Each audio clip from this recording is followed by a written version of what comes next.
Hi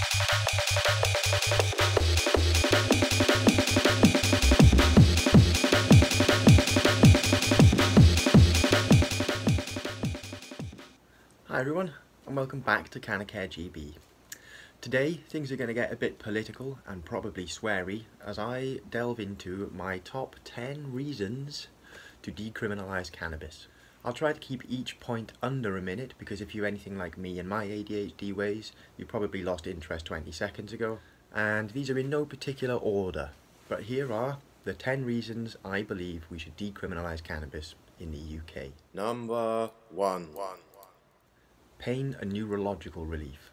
I'll make this one simple and just list a bunch of conditions cannabis has been scientifically observed to help. Arthritis, cystic fibrosis, myalgic encephalopathy, Crohn's disease, multiple sclerosis, fibromyalgia, Parkinson's, sciatica, post-op physical rehabilitation, seizures, chemotherapy, cancer, bursitis, cerebral palsy, functional neurological disorder, cervicobrachial disorder, Tourette's, migraine headaches, constipation, epilepsy, Friedreich's ataxia, glaucoma, irritable bowel syndrome, menstrual cramps, spasticity, tendinitis, and many more. I mean, that's quite a fucking list though, hey? Number 2. Mental and psychological disorders. Again, to keep this simple, I'll just name a few that come to mind. Chronic or indeed any anxiety disorder, depression, anorexia and bulimia, attention deficit disorder, autism and Asperger's, post-traumatic stress disorder, obsessive compulsive disorder, dealing with stress, dealing with a loss, panic attacks, insomnia and even schizophrenia. In total, there are over 1 million people in the UK alone that could benefit from cannabis for one or more of those conditions. And that's just after a cursory Google search and my personal experiences. I myself have arthritis, carpal tunnel syndrome, attention deficit disorder, irritable bowel syndrome, and I'm also awaiting surgery on my shoulder at the moment, which requires constant pain management. Number 3. Racism. Whether you're comfortable hearing about it or willing to admit it, read my lips.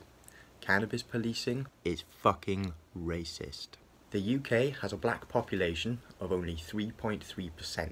Yet 20% of the people being charged with cannabis-related crimes are black, and that is massively disproportionate and unfair.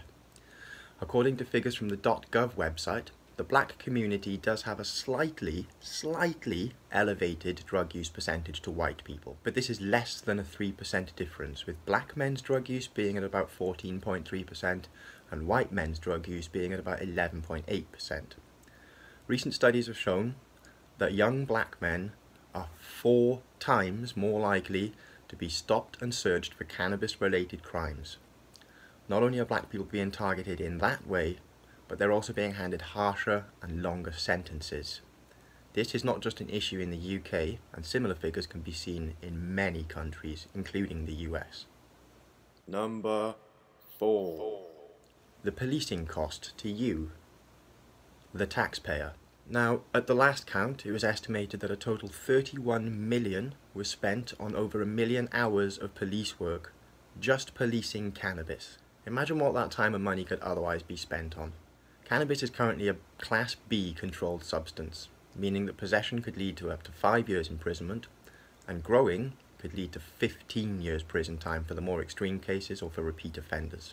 Considering how safe and medicinal a substance cannabis actually is, that's the equivalent of putting people behind bars for the possession of paracetamol. It's ridiculous.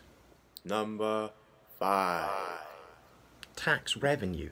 On top of the amount of money we would save in prison costs and policing costs, we would generate hundreds of millions in tax revenue. So far, since 2014, when Colorado legalized cannabis, that state alone has made over $1 billion in tax revenue. Let that sink in for a minute. Given the clusterfuck that is Brexit, and a year of strict COVID lockdowns, meaning people are spending less money, we desperately need a healthy cash injection in the UK. This could be that lifeline. People are already spending this money at an estimated 2.5 billion a year, in fact. But it's all going to the black market, tax-free, and it's being hoarded. If there is anything that our corrupt, money-driven Tory party can understand, it is money, and we stand to make a shitload of it if we ended prohibition on cannabis. We'd literally be rolling in it. Number 6. Eliminating the black market. Slavery still exists in the UK, and it's propped up by the black market.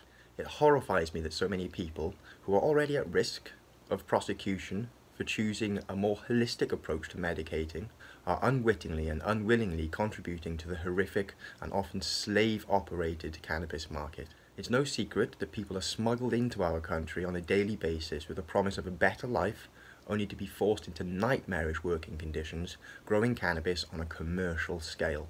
A, allowing people to grow their own, and B, regulating commercial growing would negate the dependence on the black market, and it would start to fall apart pretty fucking quickly. Number 7. Harm reduction. Now, when I'm talking about harm reduction, I'm not actually talking about cannabis per se, but rather the knock-on effect it has on addiction and death rates related to more serious substance abuse.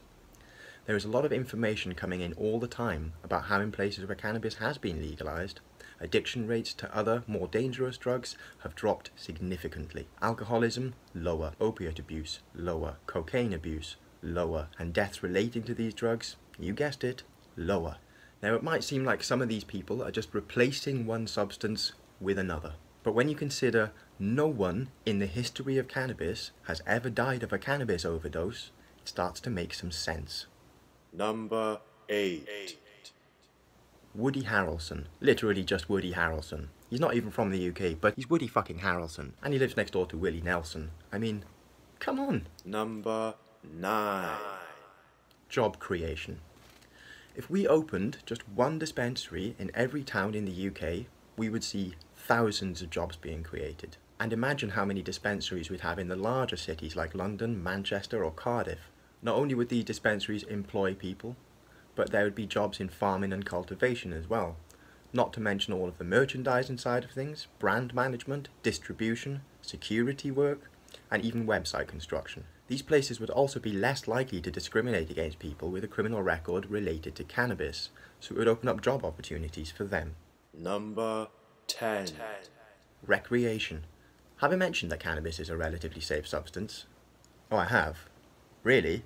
Well, I'm gonna say it again. We allow people to drink alcohol, put caffeine in everything, add huge quantities of sugar to everything, and smoke and vape nicotine. All of these are drugs, and some of them have really horrific side effects and addiction rates. Cancer, liver failure, kidney failure, diabetes, heart attacks, high blood pressure, strokes, cancer again, obesity, cognitive disorders, heart disease, COPD, asthma, the list goes on and on. These are all conditions that can be caused by some of the most addictive substances known to man, all of which are available at your local convenience store. Ding! Cannabis has killed 0 people directly, and I'm not saying that smoking cannabis isn't risky, but if you vape it, eat it, drink it, or consume it in any other combustion-free way, it is statistically safer than any of the other substances mentioned here. Some of my fondest memories, even if they are a bit fuzzy, are of chilling with my mates with a couple of spliffs and some regrettable TV choices. I mean, let's face it made most of the TV from the 90s and noughties palatable, right? Recreational users